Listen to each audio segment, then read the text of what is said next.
Hello and welcome to our North Church Parent Podcast. We are so glad that you have joined us today. My name is Christian Velez and I am our student pastor here at North Church. Our goal is to prepare you and equip you with resources for raising awesome godly kids. Whether they're newborns or off to college, we want to do our best to prepare you for the journey ahead. We hope and pray that these conversations will prepare you to be the parent that God created you to be. If there is any topic you would love for us to discuss, please email us at parents@north.church. We would love to hear from you. Also, go ahead and subscribe to our channel wherever you're listening, as we will continue to release more and more episodes. Once again, thank you so much for joining us. Let's jump into the conversation.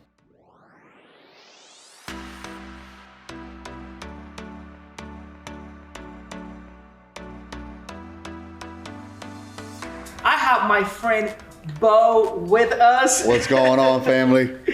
Beau, tell me a little bit about you and your wife. I know you guys been married for a long time. Tell me about your kids. We're gonna put a picture on the screen that I saw yesterday, and it was amazing. Man, my family, I love my family. I love hanging out with them. I think they're amazing. My wife and I, Lauren, we've been married for 14 years. And then we have 4 incredible kids. I've got 12-year-old twins, boy and a girl, Maddox and Zoe. I got a 9-year-old boy, Julian. And then my youngest just turned 7. His name is Ames. And so together, man, we youth pastor here in Oklahoma City. It's the joy of our lives, man. We love it. Good. How long you guys been married? I don't know if you said that. 14 years. 14 years. Yeah. So we met in high school. That's what I want to get my wife to. and I, we met in high school and started dating our junior year in high school. And then the rest is history. I don't know if you realize this, but Beau and I are brothers. Yeah.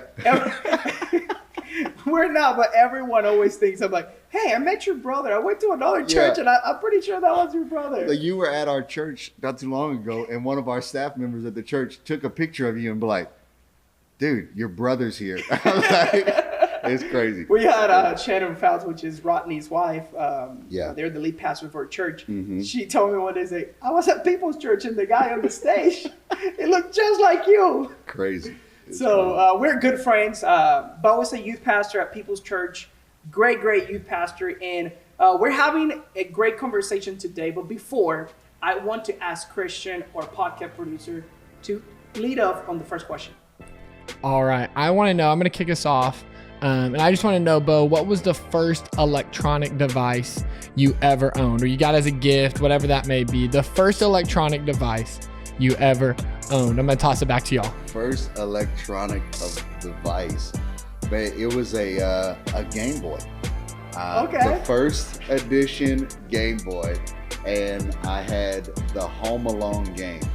So you had to escape from Harry and Marv playing Home Alone on this non-colored version Game Boy. The original Game Boy. So you got the thick one, the big one. The thick one.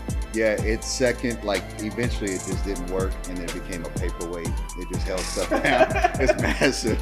Hey, let us know on the comments down below, what was your first electronic device? I got excited because the first thing for me was a Game Boy. The Game Boy Color. Yeah. I still remember. So I thought, no. Yours was just a little bit different. So in this conversation, we want to talk about electronic devices in kids and teenagers. The whole reason for this podcast is we want to partner with parents. We want to partner with you and help you have healthy conversations with your kids. I think the biggest mistake that sometimes parents can make is to think that, oh, my kids know about this. They know how to control these things. I think we have to be more comfortable having this conversation. So I know that your twins got for their birthday their first cell phone. They did. So I want to read a scripture. And then we're going to go into that conversation. So the Proverbs 22:6, it's what scripture that we have based this podcast.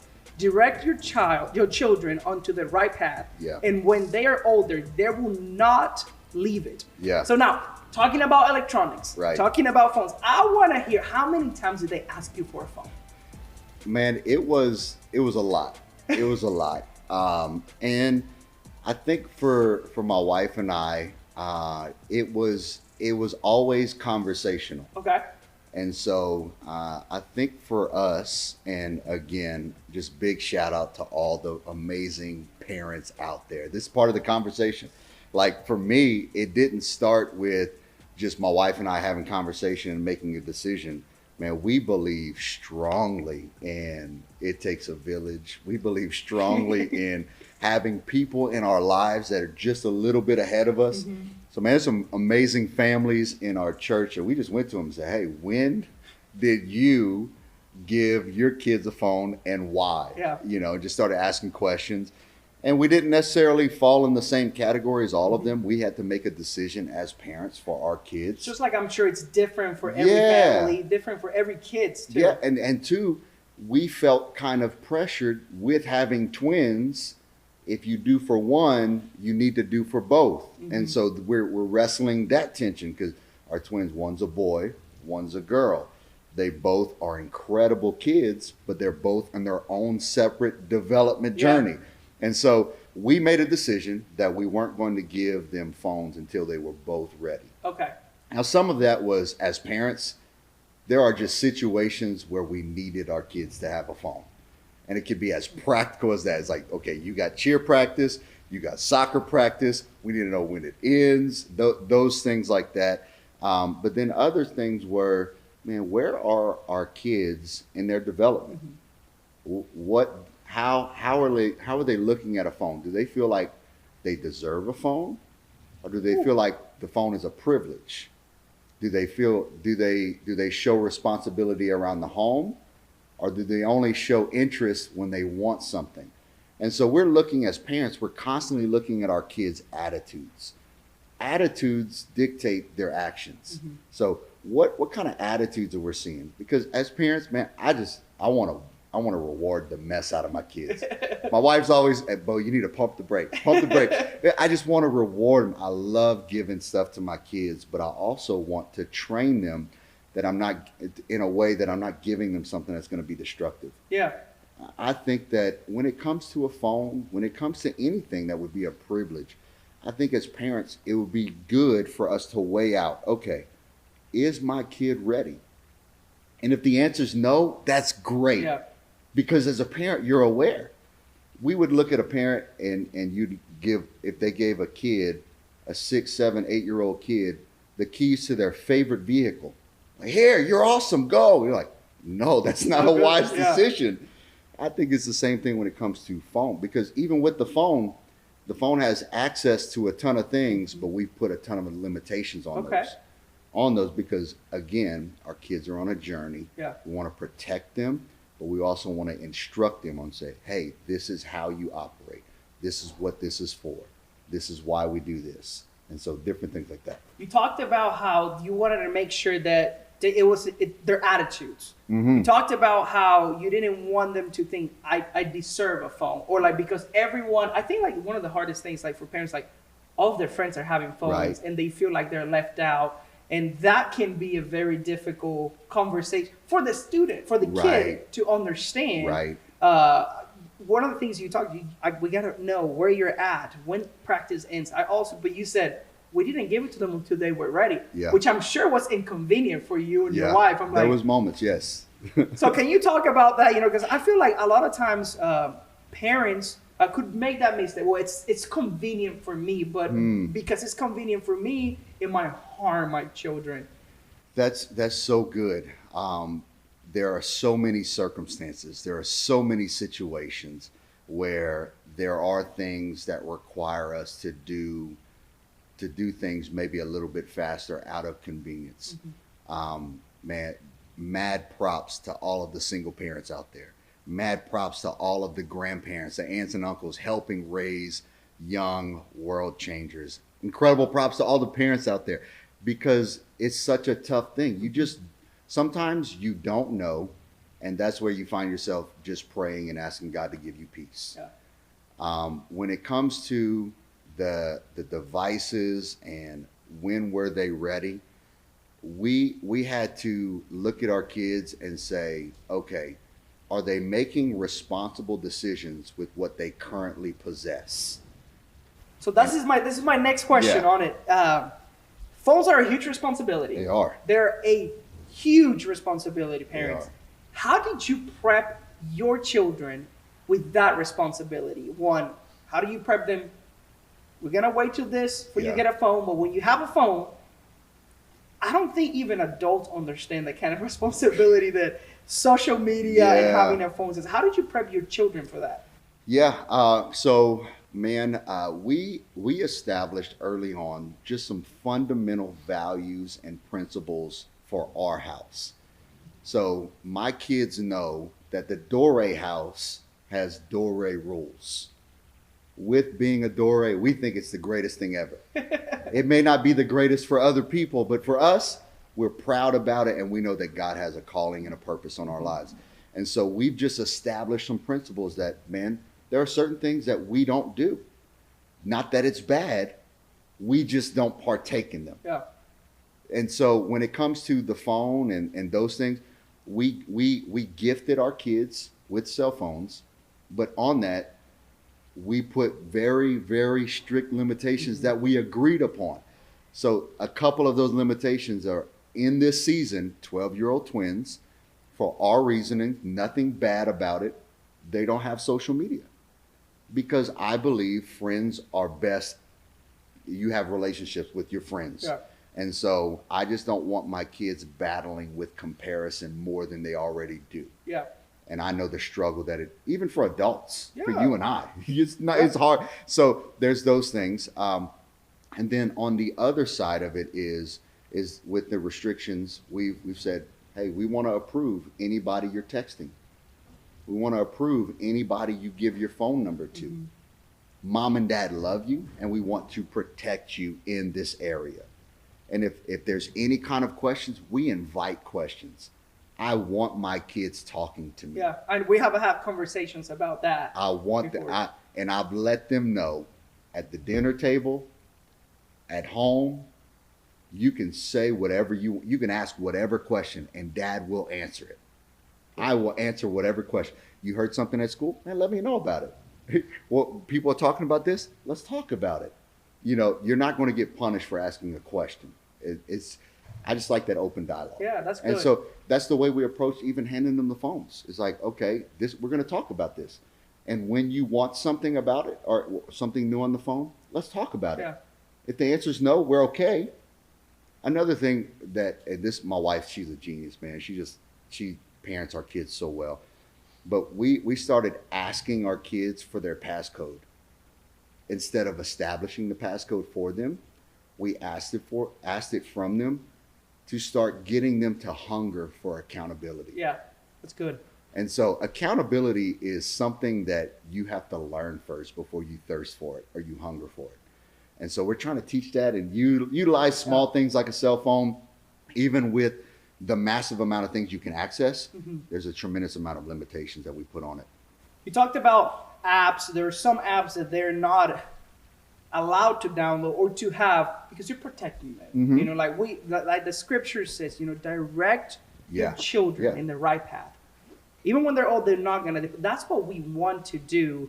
We want to help our children make the best decisions in their life, but it has to come from the side of you're making a decision. I'm here right alongside you. Yeah. I don't know if you have any.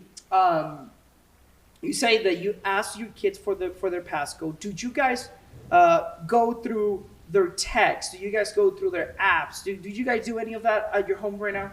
We do. Okay. We do. And it's not out of any kind of we don't trust you. It's the same thing I practice with my wife. My wife has access to my phone. She has all of my passwords. I led with that when I was talking to my kids. It's like, hey, your dad wants accountability. I need accountability. I'm not out there doing anything crazy, but I just want your mom to know that she can trust me no matter what. And it's the same way we do for our kids. Hey, let dad look and see who you're texting. Okay. You know, who you been calling. Just those things. And yeah, it's simple. At this point, our kids welcome it. It's a normal part of just their development journey. And what would you say to a mom and a dad that maybe they have not done any of that? Yeah. Is it too late to start doing it? Or how would you say, have this conversation? Because I think the reason why parents don't do it is because of they feel like they already messed up. Yeah. So they don't want, it's pride that I'm like, I don't want to tell my kid, hey, I give you this too early or too soon. What would you say to a mom or dad that now is like, well, I'm worried for my kid and I don't want to look like I'm weird now. How would you advise a mom and a dad to do that? Maybe to a 16, 17-year-old. That's good. And so let me just say this to the parents. I've messed up. I've made so many mistakes as a parent. And so the best time to start is now. Unfortunately, we can't rewind time.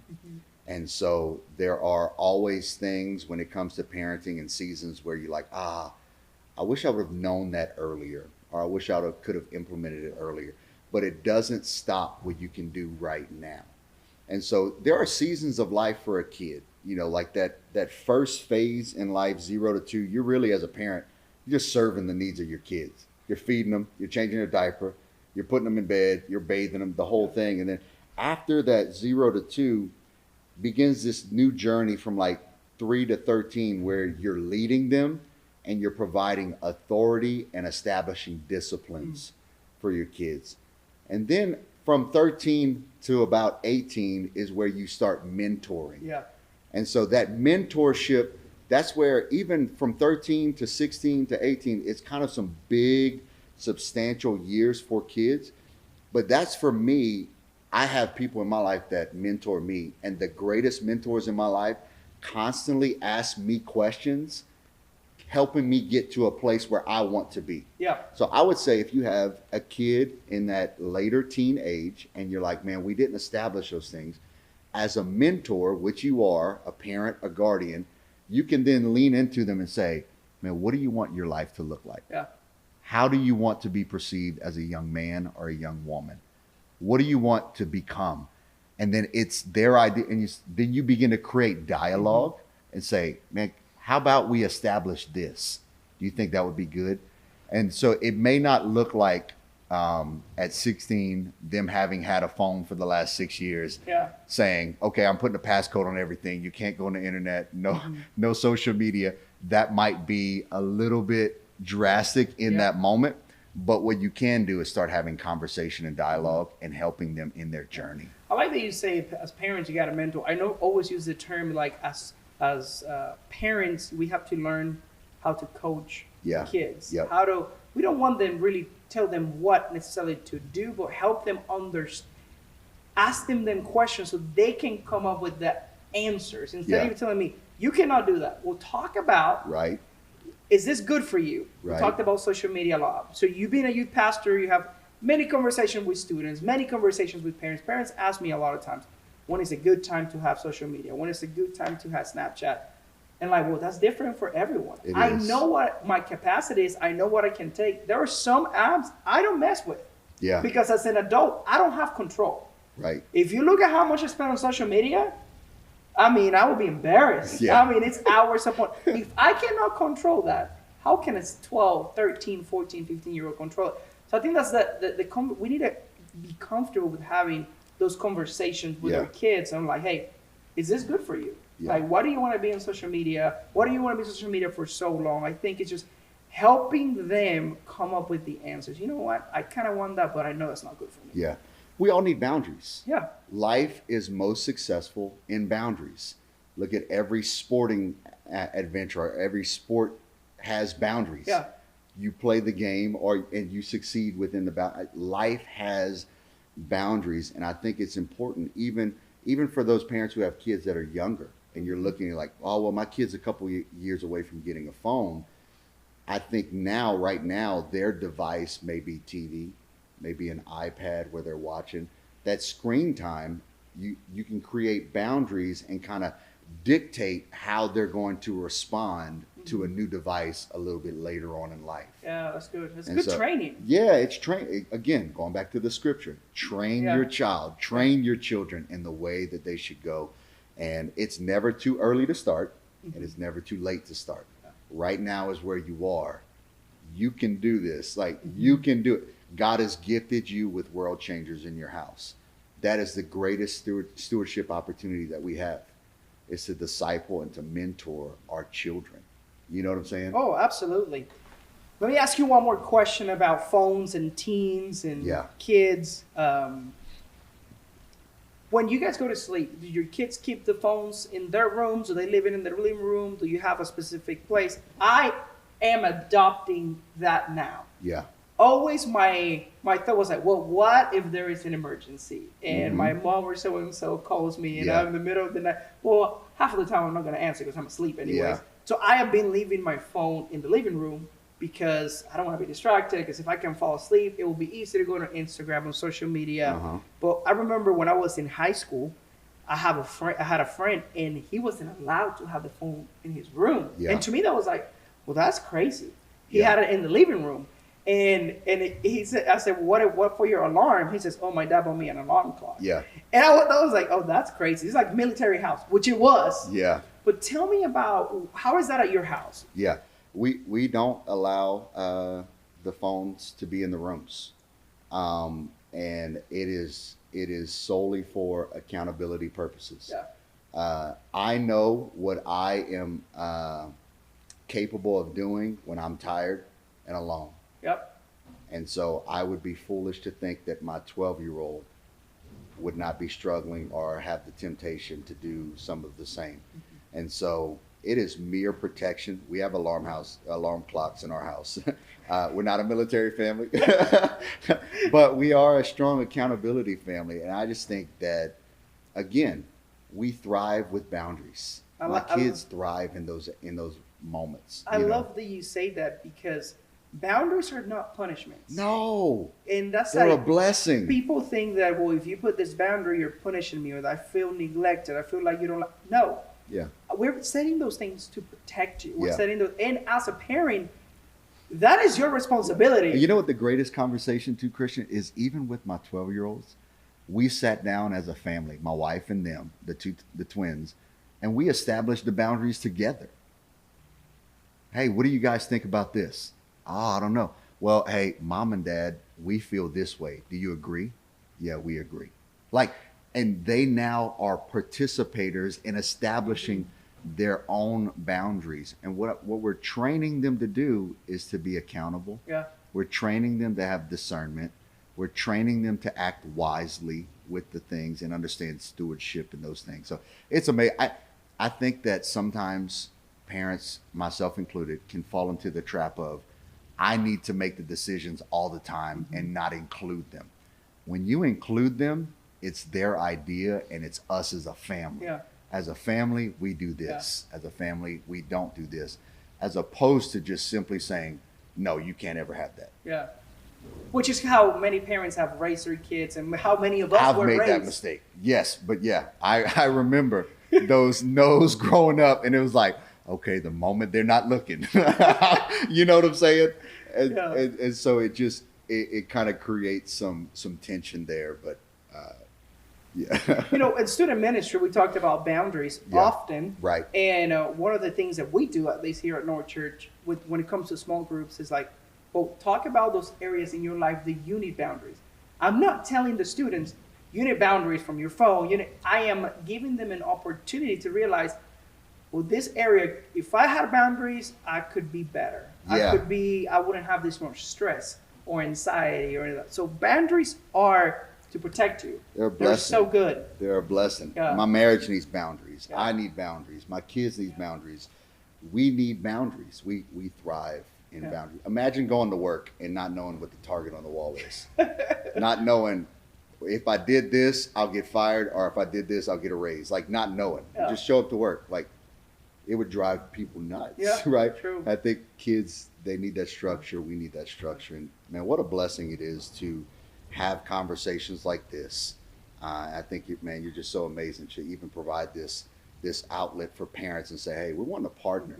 And I love North Church's heart. I love your pastor's heart to reach parents and say, hey, man, we're in this together. Let's have conversation. And so much of my wife and I's rules, if you will, or guidelines as parents have been through dialogues like this with other parents that have been a little bit further down the road. And we see how their kids act in Walmart. And we're like, Yes, we want that for our kids. Tell us what you did. How did you apply that? What does that look like?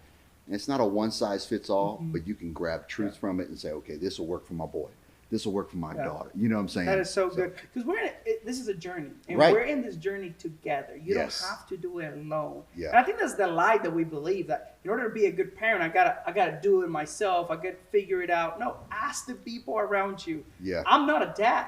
That's why I'm creating this podcast, interviewing people like you that are 12, 13 years ahead of me. So I'm like, I would be crazy not to use the experience that you already have. Yeah. I think it's just how the saying goes. Like they said, smart people learn from their mistake, but wise people learn from somebody else's mistake.